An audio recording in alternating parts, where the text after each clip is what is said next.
And we are back with Mr. Greg Domey. And like I said before the break, we were going to talk about Greg Domey, the actor. So let's talk about some of that stuff. You've done a few movies.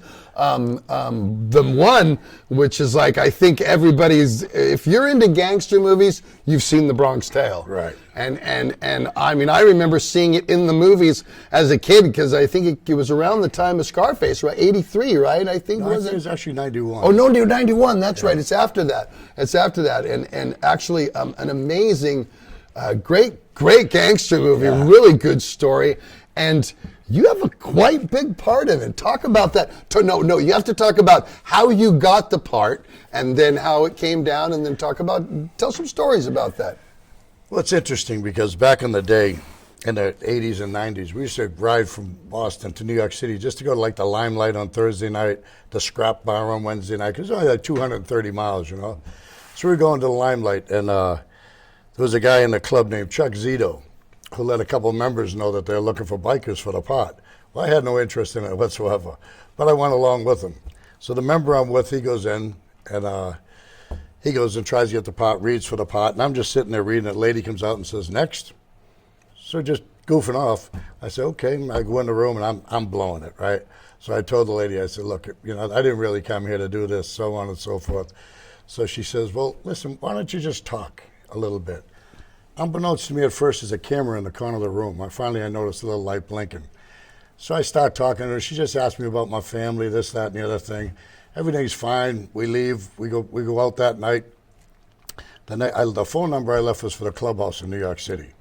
So the next day we're getting ready to leave. I'm in the clubhouse. I'm rapping with some of the guys. And the phone rings. The guy in the hallway says, hey, Greg, it's De Niro's office. They want to talk to you. I go, come on, man. Robert De Niro's office. Yeah. I said, come on, man. I got things to do. He said, honestly, I said, come on, man. And he says, on my kid's eyes. Now, nobody's going to say that if it's a lie. I said, all right, I'll play along. So I go in there. Yeah, I get on the phone. The lady says, hey, Greg, this is so-and-so. You met me yesterday. I interviewed you. Bob liked your interview. I'd like to meet you. Don't leave New York City. He wants to meet you in the morning. It's like, wow. It's kind of surreal. Sure. I mean, Robert De Niro, when they did The Deer Hunter, he won me over, and Taxi and stuff. So he's always, not The Godfather then, right? Well, later on, I've never really been an Italian guy. I'm an Irish guy. Right, I'm a biker. right. I appreciate them movies, you know what I mean? But it was, The Deer Hunter, because he was a bad dude. He went back to get his brother. Yeah, that was great. That was left over there, you know, and it's just, it stood for something I would do, you know what I mean?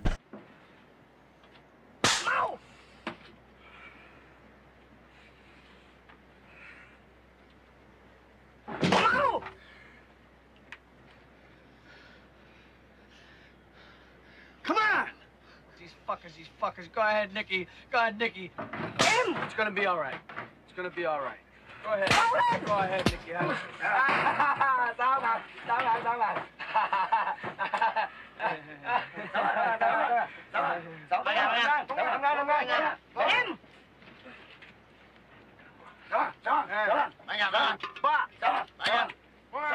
I do 3 bullets. Three. We do 3, huh? 1, 2, 3. 3.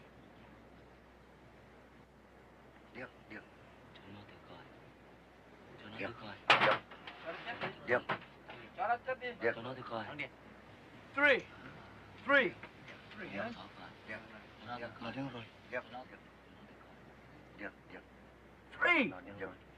3. Don't worry. We're gonna be out of here. Out of here. Now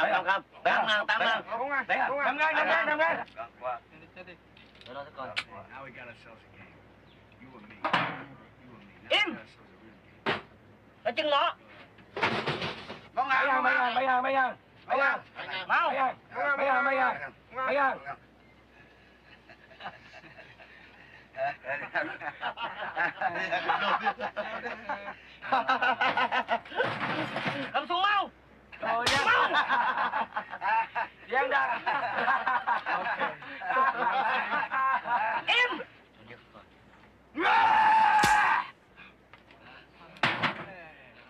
So here I am, I'm going to meet Robert De Niro.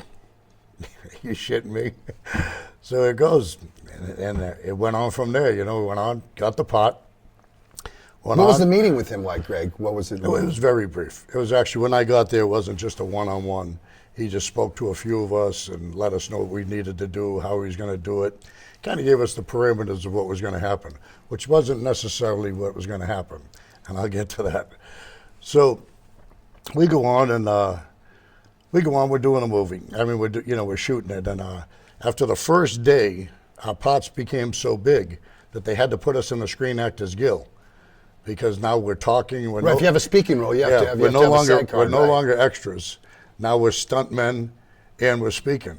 So that was a real interesting thing, you know, to get into Screen Actors Guild overnight. Some people go to school for it. They try their whole lives. They want to get in there. So we're going on, and you know, we're doing the fight scenes and stuff, and we're getting to know these Italian guys. It was kind of funny because, like, during the fight scenes, in between, these guys are on oxygen. And no offense to them, a lot of them just weren't in very good shape. You know, the movie depicts something different. Oh yeah, completely. So we're doing it, you know, and as time went on, we're shooting the movie, and at one point, this was De Niro's directorial debut. The first time he ever directed a movie in his whole career. So he wanted to get it right. And he's the kind of guy that when he does a movie, he wants to get it right, like in the movie with the fire there. What was it? Backdraft. Yeah, Backdraft. He actually stayed at a fire department for a week just so he could see how they lived. So they're shooting a pot, and they get the bikers really looking kind of silly, and I'm not in this scene.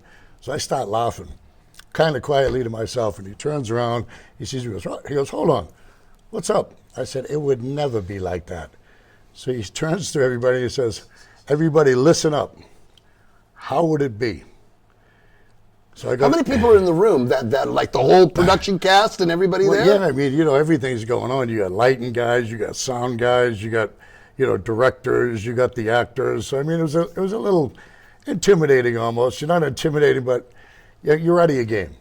You're out of your element, so to speak, you know. So I do that. Anyway, I'll tell you another funny story along with that. So we shoot the whole thing. When it's done, part of my audio don't come out. I'm in Wisconsin on my bike. They said, we need you to come in tomorrow to do your audio over. I said, well, I'm in Wisconsin. It's going to take me about a day and a half to get there. So he says, just do the best we can. So I get there, and they bring me into this room, this glass room. And the whole wall is a movie screen. I am my height in the movie screen, and I'm standing at a podium. And behind me is this sound system. To behind glass is a couple people sitting on couches. And I got to say to this Italian guy, you like hitting my friends with a bat, you dago fucking wop? You know? So I was a little out of my element. So De Niro comes over, he says, would you mind if I do it once? So here I am standing there at a podium with Robert De Niro, practicing doing it a pot. He did it with such luster. You know what I mean? I said, I got it. So he walks away, they put me back on. I said, you like hitting my friends with a bat, you fucking dago wop, blah, blah, blah. The cameras go on, you hear this. Wow. You just had a total temper tantrum, and it's over. It was all acting. So it was kind of fun, you know. And a lot of different things happen. A lot of opportunities arise from it. One time I went down to New York City, and again, I was with my friend Chuck Zetro. And we went on to De Niro's site. They were killing Chaz Palminteri at the time in the scene in the movie. And I was in the back of the room, and Bob turned around. He turned around again. He shut the thing down. He come walking over, and he shakes my hand. He's got this little Italian guy with him, this actor, and he says, hey, what are you doing in town? See, we built a rapport because I was so impressed with what a nice guy he was. When I left, I wrote a letter, which incidentally, he stopped the whole production and read the letter to the production. It was a thank you note for me for the opportunity for being in the movie. And I sent him a Sin City Cycle hoodie and one for Chaz Palminteri. So I told him, I said, I'm shooting a movie on the other side of town called The New York Cop. And the Italian actor next to him goes, shit, now it's going to be the same bikers in every movie. De Niro winks at me and says, it's the same gangsters in every movie, right? The guy's like, oh yeah, I'm just... So it was pretty cool, you know. Bob was a down-to-earth guy. We just kind of hit it off, you know what I mean? I wasn't overly impressed with anybody, you know, like actors or anything like that. And I think he was a little more comfortable with the fact that we were gentlemen and we were very professional, you know. So he liked that. You know what? Let's take a look at that scene. Sure. I'm going to have my producer pop that scene in, and this is Greg Domey in the scene from The Bronx Tale. I believe it's you and Chaz Palminteri in this scene. He's in this scene. Yeah, absolutely. Right, and a bunch of your guys. Chaz is the one that comes in the door and says, "Now you can't leave." Right. That's right. So we're going to take a look at this clip, and after that, we're going to have him comment on it.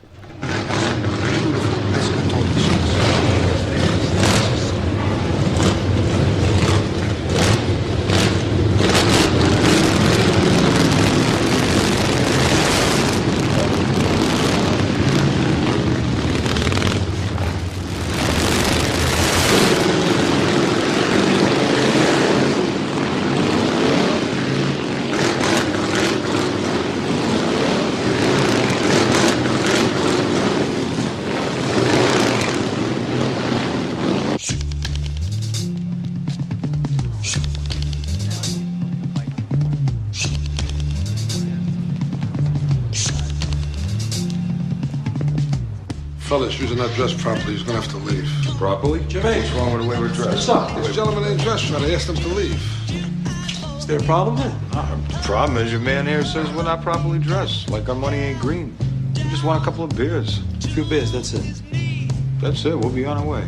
We ain't looking for trouble. Spoke like a gentleman. Give me the beers. Go ahead. I appreciate it. No problem.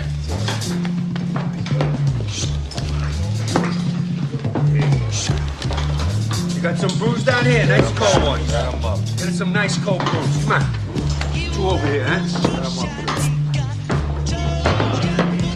One more over here, one more. All right, brothers, if I may, a toast to our host. In the name of the Father, the Son, and the Holy Ghost. Look at all these shit over Hey! Oh, you again, huh? That wasn't very nice. Now he's got to leave.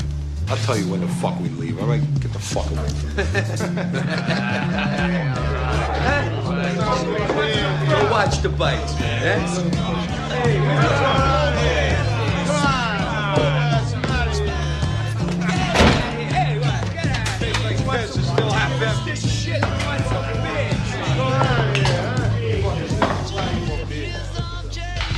Now you can't leave. I will never forget the look on their faces. All 8 of them. Their faces dropped. All their courage and strength was drained right from their bodies. They had a reputation for breaking up bars. But they knew that instant they made a fatal mistake. This time they walked into the wrong bar. Come on, motherfucker! Come on, you scrappy motherfucker! Come on!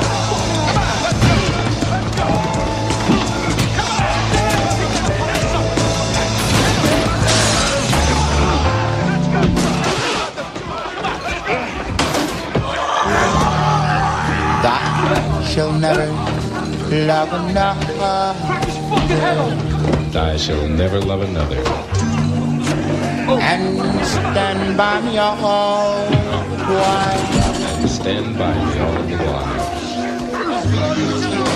Happiness with the heartaches. Take happiness with the heartaches. And go through life wearing a smile. Go through life wearing a smile. Oh, how happy we will be if we keep the 10 commandments of love. Step on his fucking head! Come on, get him out of here! Drag him the fuck out! Come on, move!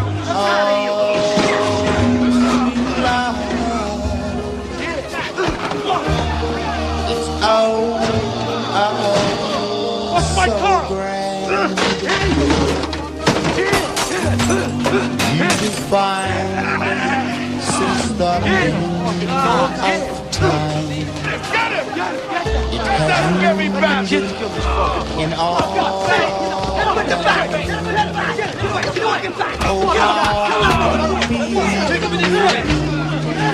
Hey, you motherfucker! Look at me. I'm the one who did this to you. Remember me. Come on, Sonny. Come on, let's go. You just got to get the fuck out. That ruined my whole fucking lunch. Sonny, come on. Let's get the fuck out. Sonny, get out of here. Come on, come on. Leave them there like the thugs that they are. Things you do could be shit down here. No, you don't. Well, this is... They ruined my whole fucking lunch. Come on, get out of here.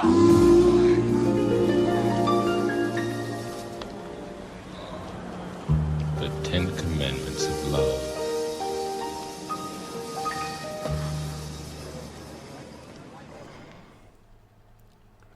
Absolutely amazing, dude. That was totally cool. Yeah.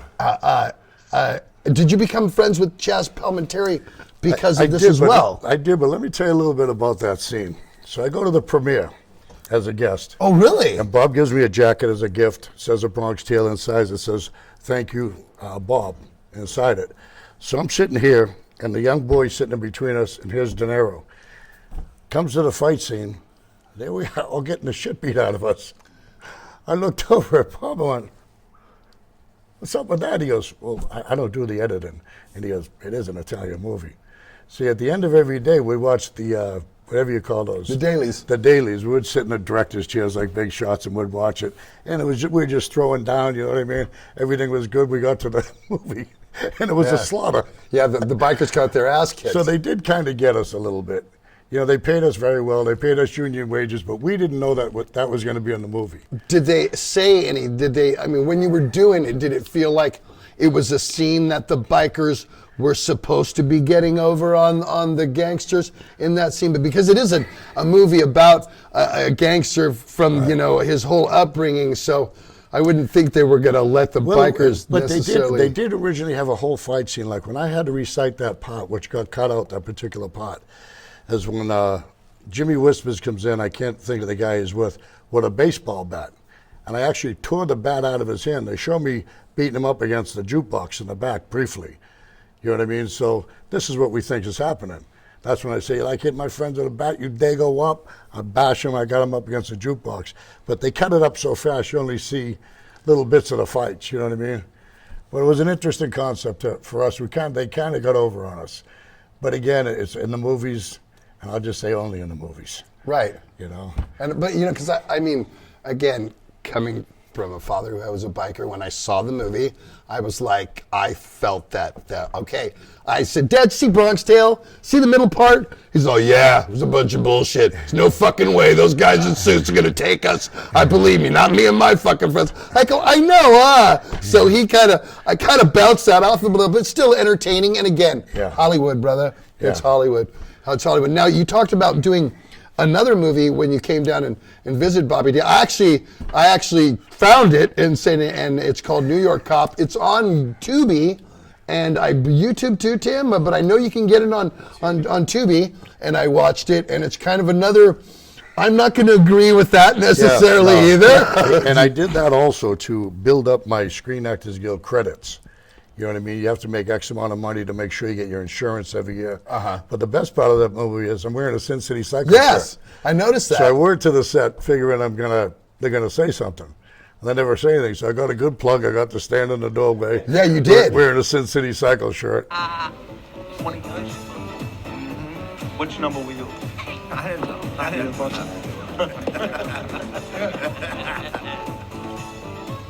This ain't the fucking laundromat. What do you want? I have a money proposition to discuss with your boss. Oh, yeah? Who are you? I'm from Kawasaki. Joker wants to see the boss. He says he's from Kawasaki.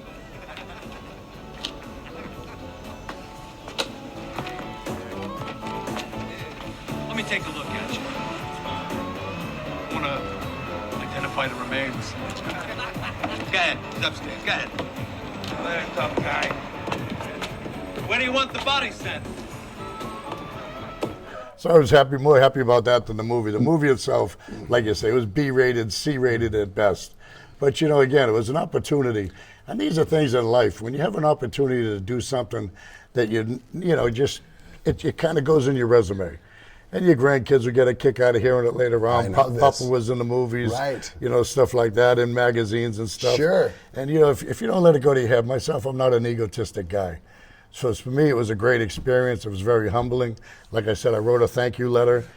That said everything And to him. when I gave Chaz and Bob the shirts, that day when I went down, when Bob came over to talk to me, Chaz Palminteri comes over and he says, could I get another one of those Sin City Cycle hoodies? I'm kind of looking at him like, you looking for a freebie or what? He says, my wife took mine. She won't give it back, and I'd like one for myself. Nice. Now, you did another movie with Chaz, right? Yeah, called The Volt. The Volt. It was a movie about Ray Petriarca. The Petriarca family is actually the mob family in New England. And he plays Ray Petriarca, and I'm in a prison scene. I know it's a stretch, right? Work's work, right? The resume. Let's go back to the resume, right? I'm in a fight scene in the prison. Again, it was union work, and it paid for my whole dues for the year, just that one scene. Sure. You know what I mean? And I got to work hang around with Don Johnson all day and Chaz Palminteri and stuff like that, eating lunch. Because in between shots, sometimes there'll be a minute shot and 45 minutes for them to set up for the next shot. 2 hours. Yeah. I've done videos before. I know how this is. So, believe me. we're just kicking back. So Hurry up and wait is what we call it. It was a great opportunity, and Chaz is a really good guy. He's down to earth. He remembered me right away. Oh, he did? Yep. He's walking by, and he stopped, and he pointed. He goes, Boston, right? You're the guy from Boston, Bronx Teal. Some say loyalty is all we ever had. You know I've been loyal. I'm thinking it's time. I want to be made. See the smiles? He says you're one of us. But was wrong. You got as much chance as being one of us as this little mouse right here. Stay still. Don't even think about it. You know you should wear a mask. I can see your whole face. How we doing, partner? Right on time, partner. We gotta go now. That's Raymond. No one breaks a window without Raymond say so. How come the guards don't make him wear this prison shit? They can wear whatever they want. I ain't scared of those pricks. Hello, boys. This part of the prison is much nicer over here. I run with these Italians. They've been greedy. But I'm gonna stand up to them. Mundus. You be my guys on the outside. You understand the offer? This is it. They got an actual steel vault full of safety deposit boxes. Things you wouldn't want to take to the bank. Who do you think uses those deposit boxes? Anybody crosses Raymond gets buried. No one we hit can tell the cops what we do. I ain't worried about the cops. We're gonna need more guys than just us. Your name's Buddy, plus the town you're from. Nobody knows anybody's real name. Talking about how legends get made. Are you kidding me? We were promised what we was promised. We gotta get paid and get out. They're doing us one by one. You're gonna turn up dead too. I'll break your back and never blink an eye. Do you know where you are? You have come to the wrong place. You're telling that to the wrong man.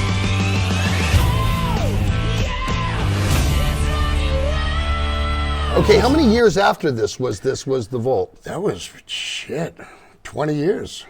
After? Because that's recently, right? Yeah. Isn't it? Dude, that was probably 5 years ago, The Volt, 3 or 4 years ago. So, yeah, I mean, he's got a good memory, you know. Wow. And he's really cool, you know, when the guys show up places, because he does his one-man play still. And when he does it, people go backstage, hey, I'm so-and-so from such and such a club. He comes right out, hangs out, takes pictures. You know, he's just kind of a down-to-earth city guy, and he's got his own podcast now in New York City. Everybody does. It's what to do. It's good. And you know what's kind of cool is like my fans that watch my show, and I'm very fortunate. I have 10,000 subscribers on that's YouTube awesome. that watch. And you deserve it. And I really thank you guys. You know, we give you stuff. All the coffee all goes to you. The hot sauce all goes to you guys. You know, it's just it's part of it. But I think it's where you get to get into your head, you know what I mean? Like even though I'm the interviewer here, you get to see me every week and talk to different characters and stuff, and I think that's interesting to me because, you know, there's so many, there's a very famous wrestler, Chris Jericho. He has a great podcast. There's so many great podcasts of guys out there, and they get, like I think on this show, there's no time limit here. We get to the meat and potatoes. We get the stories, we get, you know, and that's kind of what people are looking for. When we grew up as kids and we watched an interview even on Mike Douglas or Merv Griffin, you got a little bit of, You just got the surface of it. Sure. Here, I think that podcasts and webcasts kind of get into the meat and potatoes of it, because that's what I wanted to do with you. I really wanted to talk about that, about your acting, how you got into motorcycles, bodybuilding. I mean, because of the shirt, you can see he's quite in very good shape, for a young man. He's 29, right? And so keeps himself in good shape. And I mean, and that's just an homage to you yourself. You're very much into your shop, and you can see that in your club and everything you do. It's right here. It's very much in there, and I see that coming from far away. It's really, it's very credible, Greg, and I love that part. Now we're going to take another break, and we're going to come back, and we're going to talk about a book, because I know somebody's got a book that's about ready to come back when we get back on Zetro's Toxic Vault. What's up, everyone? What's up, Walt? Hey. What do you drink when you get up in the morning? Oh, I gotta have it. Death Wish Coffee. Death Wish Coffee, everybody. I'm telling you, the people over at Death Wish Coffee, Jeff Ayers and everybody, has been really good to the show. We like to give you guys all the free giveaways that on the funny questions that we do come up with. The strongest coffee in the world. It is. It's metal coffee. If you guys want to get up in the morning and kick your ass, I have to wake up and look forward to waking up when you have Death Wish. So go get some. They're in your grocery stores everywhere, wherever you are in the United States. If not, go to deathwishcoffee.com and order some. You will definitely be pleased. If you're a coffee drinker, and I know the world has turned into it, you will love Death Wish Coffee. Go get some today.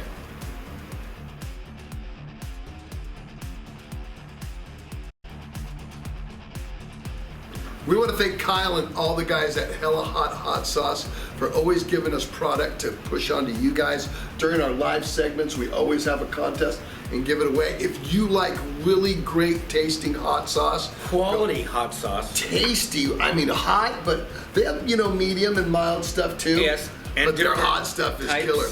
And all their hot sauces seem to have like a theme. Like I know Florida Frank from Hatebreed has one, and I know Techno Destructo from Guar. And you have one. It's coming out. I have one coming out. It's Zetro's Toxic Shock.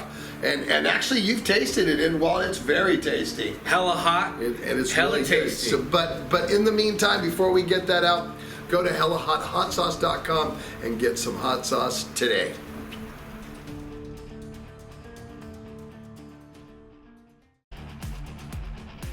Want to represent Zetro's Toxic Vault? Go to seasonofmist.com and get yours today. Now, a couple of weeks ago, I was in Vegas, and then a couple of weeks later, I was in Full Terror Assault in Illinois, and it was great, Walt. I looked out in the crowd, and I seen Zetro's Toxic Vault t-shirts. So go to seasonofmist.com. You can do it in Europe and in the States.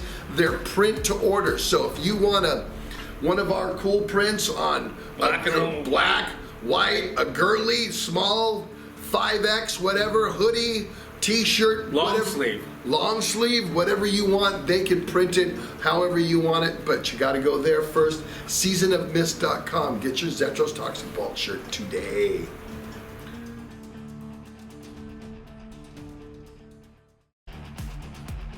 How do I get you to send me a message? You can just go to cameo.com and I will send a message from you to somebody, anyone you like, anyone you dislike. I can send a birthday greeting, a bar mitzvah, maybe you just had a baby, maybe you want to Can you do an accent for me? I know you have I can do whatever. You have a few accents. I could go, if you would like it from England, I could do it like that. Very easily, but go to cameo.com and request Zetro today and I will send a really cool, funny message for someone for you.